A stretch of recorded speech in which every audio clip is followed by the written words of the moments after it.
আজকের দিনে মধুমিতা সরকার ও দেবমাল্য চক্রবর্তীর বিয়ে মানে শুধু ৭ পাক নয়, সম্পর্কের এক নতুন অধ্যায়। ২৩ জানুয়ারির এই বিশেষ দিনে বিয়ের আসরে নজর কেড়েছে ঝিলের পর্দার শাশুড়ি রায়পূর্ণা।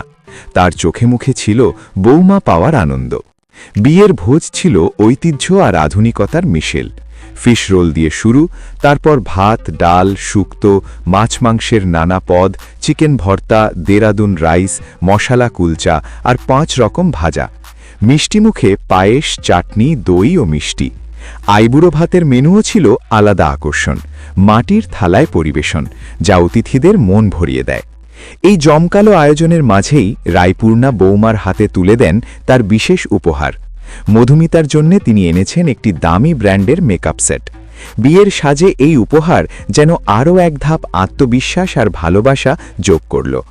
আজকের দিনে তাই রায়পূর্ণার দেওয়া এই উপহার শুধু একটি মেকআপ সেট নয়, বরং শাশুড়ির স্নেহে ভরা আশীর্বাদ হয়েই রইল।